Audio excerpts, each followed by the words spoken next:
Primetime Sunrise. Hello there, very good morning and welcome to Newsfirst Primetime Sunrise with me, Shane Silva. Let's start off with a look at your headlines. President Rajapaksa to leave on a 3-day visit to the Vatican.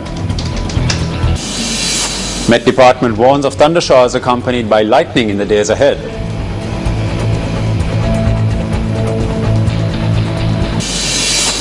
Special program to protect 7 species of animals. And number of those killed by Ebola exceeds 4,000.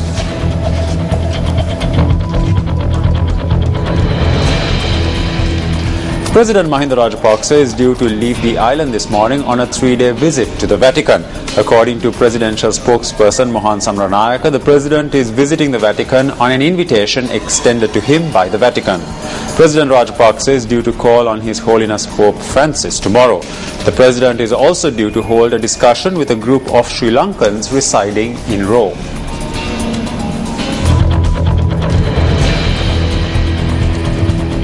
The present Attorney General Paritha Fernando, President's Counsel, is due to retire from office in the coming days. We now have the Attorney General online to speak to us. Good morning, sir. Good morning, Shane. Looking back on your career, are you satisfied with the journey on which you have come? Well, I joined the legal profession 35 years ago and I was Attorney General for 2.5 years. I think I have done my best. Everything that I did according to the dictates of my conscience. Lots of people may make allegations, but then I think that most of them were baseless, some of them were based on misconception. So Shane, I think I can be happy of my journey. So now there is a charge that the legal system has not been updated. What are your views on this? I think that has some merit because we have to fall in line with the developments of the world. We cannot any longer be isolated in the world.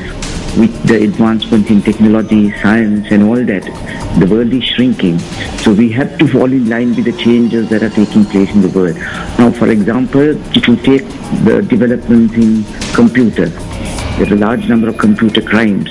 We need to have our law updated in order to cater to that situation.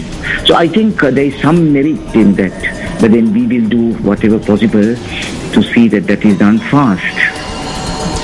So you mentioned that the world is shrinking now. Sri Lanka at present has established many strong bilateral relationships with other countries. Do you think the country's legal framework is geared for this? No, what I wish to say is that the country's legal system is a rich legal system because it is a combination of the principles of English law, Roman, Dutch law. So we have drawn from the experiences of other countries and we have quite a good legal system of which we can be proud. But unfortunately, Shane, I must tell you that development of the law in our country due to many reasons is rather slow. There are many contributing factors. So we need to take note of this and then try and bring our legal system on par with those developed countries. We have had bilateral and multilateral relations with many countries, extradition treaties, mutual legal assistance treaties, all that. So we need to move fast. I think we are on the correct path, but what is needed is that we have to expedite the process. Attorney General, Mr. Paritha Fernando, thank you so much for joining us this morning. Thank you, Shane. Thank you.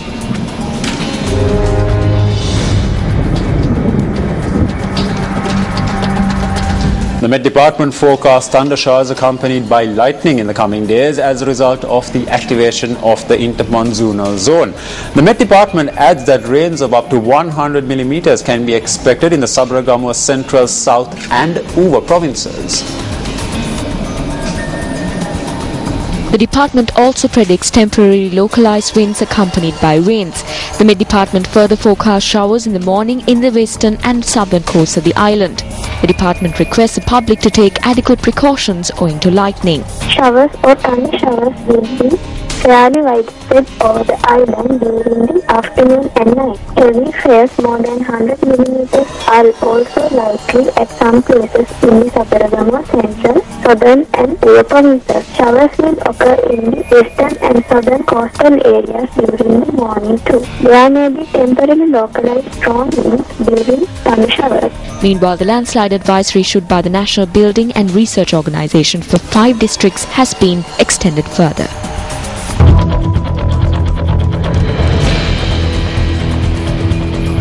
In the wake of the inclement weather presently being experienced in the country, Newsfirst contacted the Assistant Director of the Disaster Management Centre for the Kodipili to get an update on the latest from his department.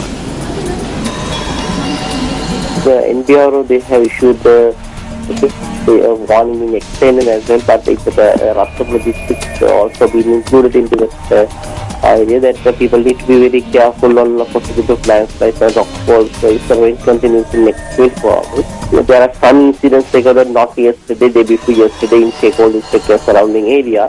The rockfalls and sleep. But yesterday and yesterday evening and today, there nothing been recorded with regards to the landslide.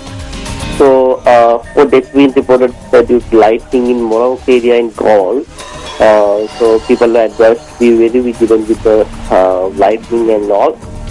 So rain has been recorded yesterday and day before. Stay heavily in particular mountainous area as well as the Octomber and surrounding area. So people are advised to be very alert on possibility of landslides and earthquakes, rockfalls as well. So there are no any other incidents been recorded so far. In Biharu, they have extended that their warning up to this evening tonight. So we have already informed all the vulnerable communities. All the disaster management units stand by for all upcoming disaster management activities.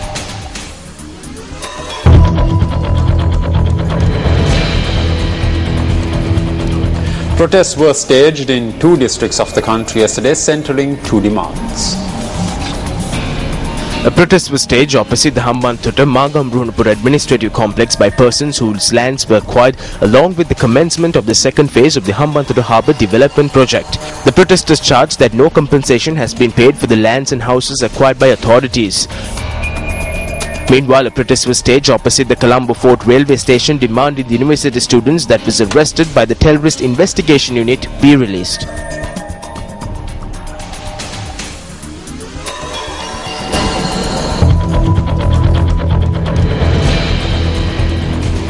Staying in local news, the head of the Mavanala depot has been hospitalized after being assaulted by the chairman of the Arunachal Pradeshya Sabha. The police media unit notes that the altercation had taken place last afternoon over an issue regarding the allocation of buses. Police investigations are underway into the incident.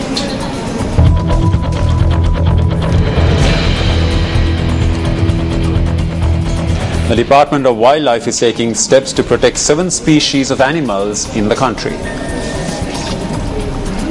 According to the Director of the Department of Wildlife, H.D. Ratnayaka, the animals that are to be protected under this project will be elephants, leopards, bears, crocodiles, whales, turtles and storks. Ratnayaka added that these animals attract a number of tourists to the country. He also noted that steps will be taken to protect the land on which these animals reside in a bid to further protect these species of animals. Well, there you go. That's a look at this edition of Newsfirst Prime Time Sunrise. It was a pleasure having you with us and hope you have a great day ahead. Hotline 0114-896-896. www.newsfirst.lk. Feedback at newsfirst.lk.